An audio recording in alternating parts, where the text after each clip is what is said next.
Real quick video, my wife's 2015 Chevy Tahoe is blowing warm air. Now, I know there's a very small leak in the system, so small that I only need to top off the refrigerant every 2 to 3 years. So what I'm going to be doing is I've got a quick connect. I'll put a link to all these products in the description. You can very easily top off your own coolant, or I should say Freon. R134a is what the Chevy Tahoe takes. We're just topping this off, and using this gauge right here, I'm loading from the low side. As you can see where I'm connected, and I am at about 33 psi right now. I've got the window open. I can feel the air getting cooler, but I'm going to keep adding until I'm at about 45 psi. It's about 76 degrees, 76 to 80 degrees out right now.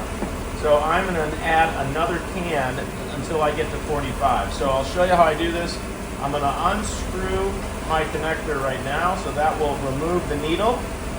Once I've got the needle all the way up, I can unscrew this can. I've got the engine running, and I've got the regulator hooked up. Let me go get another can. All right, here's a fresh can of 134A. So again, the needle is all the way up. This is connected.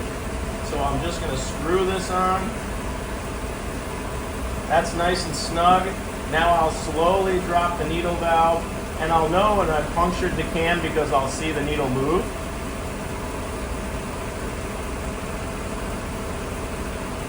Let's see if I can get that so you can see it. See if you got a shot of it there. There you go. So now I'm adding. So now that it's punctured, I'm just going to, about every 3 seconds, I'm just going to rotate the can to about 3 o'clock or 9 o'clock, however you look at it. And I can feel the can getting cool. That's just because the Freon is leaving and expanding. It's totally normal. And I'm just going to add, see, I'm about 40 psi right now, so I'm just going to keep going. And I'm aiming for about 45 psi. So I'm going to let this can keep filling the system.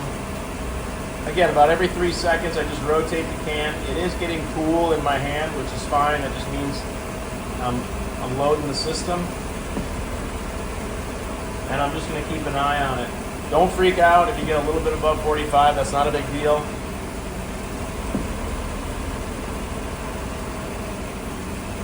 So we're just slowly rotating the can, just helping that R134 load into the system.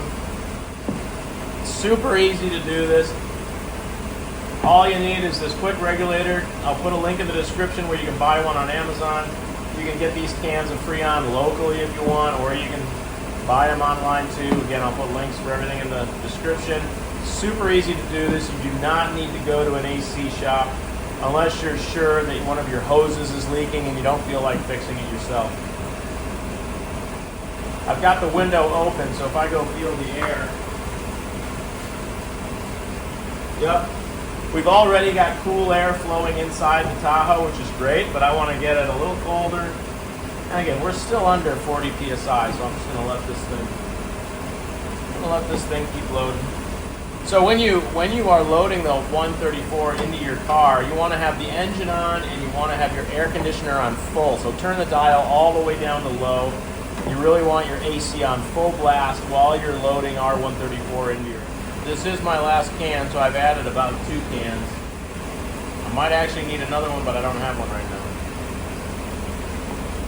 now. All right, so I'm still under 45 psi, but I don't have any more R134, but that's okay. The car is producing cool air. All right, so I'm all done loading the R134, but in case there is a larger leak, I'm going to shoot some dye into the system. Again, I'll put a link in the description of what this is. But what I'm basically going to do is I'm going to put this on the low side. I've got the engine on. You got to shake the can well. Push this guy on for 3 seconds. 1, 2, 3. All right, so I've just shot some dye into the system. I can actually see the yellow fluorescent color on the end. But this is worth 5 shots. So I'll save this for another service project. Now I'm going to let the car run for about 10 minutes so all that dye circulates through the whole AC system. Then over the next couple of days or weeks, I'll look to see if there's any fluorescent dye leaking on any of the connections in that AC loop. It's an easy way. You got to have a UV flashlight. I'll put a link to a flashlight that I use in the description. It's a very easy way, if you do have a big leak, to figure out where that is if you need to fix it. Once you're all done, don't forget to put your dust cap back on. Thanks for watching. Check out the description for more information and hit that subscribe button if you'd like to see more videos.